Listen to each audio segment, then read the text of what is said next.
वित्त मंत्री महोदय ने बजट 2024 बेहद निराशाजनक और विभाजनकारी पेश किया, क्योंकि इस बजट में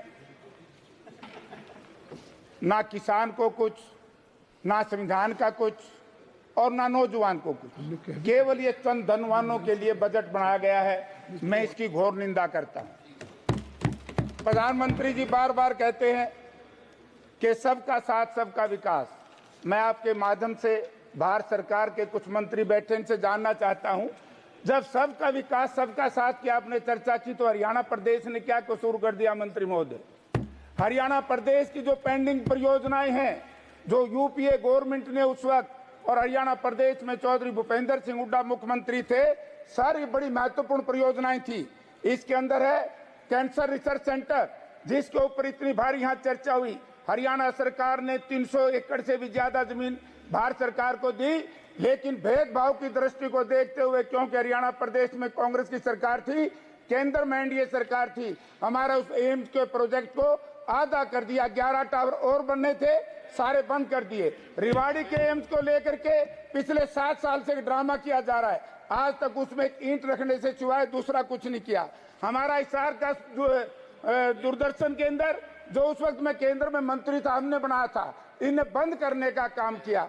हमारी आरआरटीएस रेल जो दिल्ली से हिसार जानी थी और दिल्ली से सोनीपत होकर के पानीपत जानी थी, वो प्रोजेक्ट हमारा तैयार था यूपीए सरकार में, 1 पैसे का फंड उसमें नहीं दिया गया। रेल कोच फैक्ट्री सोनीपत में बननी थी, आज तक उसका कोई अता पता नहीं। यानी कि मैं भारत सरकार के मंत्रियों से, भारत सरकार के माननीय प्रधानमंत्री से अनुरोध करता हूं, हरियाणा प्रदेश इस देश का हिस्सा है या अलग है? तो इसका ये नारा आपका थोथा गया, सबका साथ सबका विकास। अब मैं चर्चा करूंगा सर 2-3 इश्यूज के ऊपर, क्योंकि एयरपोर्ट का मामला भी अभी हमारा अधूरा हिसार का, उसका यही पता नहीं, कार्गो बनेगा, इंटरनेशनल बनेगा, नेशनल बनेगा। 8 बार सर उसकी उद्घाटन हो चुका है, आज तो शिलान्यास हो चुका है, उद्घाटन उसका नहीं हुआ। 8 साल से केंद्र की सरकार हरियाणा प्रदेश और हिसार की जनता को भ्रमित करने का काम कर रही है। तो अंत में सर तीसरा सर, अब मैं बात करूंगा, मंत्री जी कल कह रहे थे एमएसपी के ऊपर हमने कोई वायदा नहीं किया।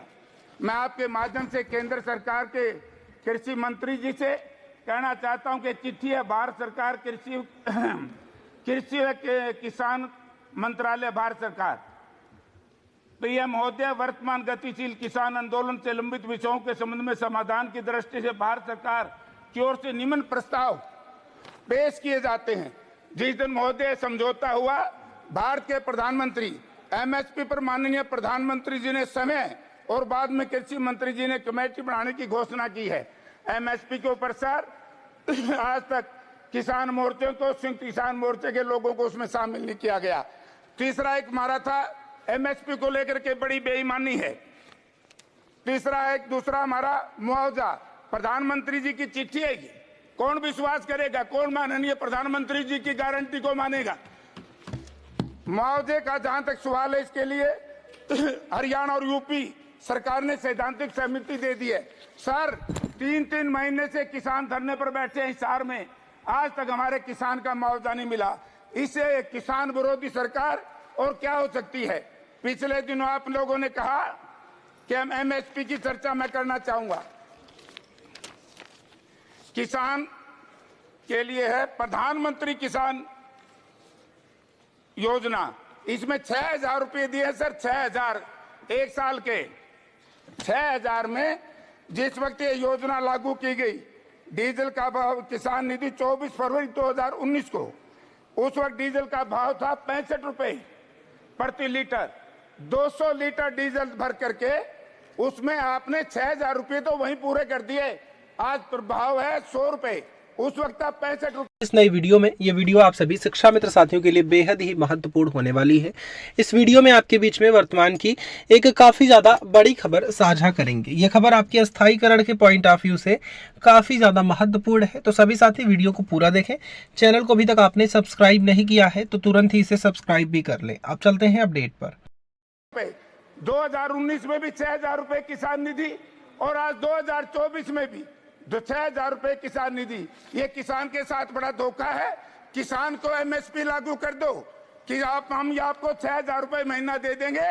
डीजल 2019 का लागू कर दो, 2014 का लागू कर दो। किसान के साथ आपने बहुत बड़ी बेईमानी की है, जवान के साथ आपने बहुत बड़ी बेईमानी की है। किसान, कल खाद की चर्चा चल रही थी, डीएपी 2014 में 1400 रुपए प्रति कट्टा था, आज वो 2400 रुपए प्रति कट्टा है। यूरिया के अंदर आपने बड़ी चतुराई से, इसलिए हरियाणा प्रदेश में कहते हैं कि धनवानों की सरकार है। और कैसे है, यूरिया के दाम कम बढ़ाए लेकिन उसमें से वजन कम कर दिया। 5 किलो पहले वजन कम किया, 5 बाद में कर दिया। इतनी चतुराई से इस देश के किसान को आप नुकसान पहुंचाने का काम कर रहे हैं। इसलिए इस बजट को मैं किसान विरोधी, नौजवान विरोधी संज्ञा देता हूं। आप बात करते हैं रोजगार की। कौशल रोजगार निगम हरियाणा में बनी सर। कौशल रोजगार निगम में ही कहते हैं, एक सेकंड सर, एक सेकंड। कौशल रोजगार, गरीबों की थोड़ी सी बात कर लूं। कौशल रोजगार निगम में क्या है जी, नौकरी लगती है, कोई रिजर्वेशन एससी बीसी की नहीं। दलितों के साथ, पिछड़ों के साथ हरियाणा में नहीं पूरे देश में धोखा किया गया है। और उसके अंदर सर, जब हरियाणा प्रदेश में कांग्रेस पार्टी की सरकार थी, हुड्डा साहब चीफ मिनिस्टर थे, हम गरीब आदमी को, एससी को, बीसी को 100 गज के फ्री प्लाट दिए।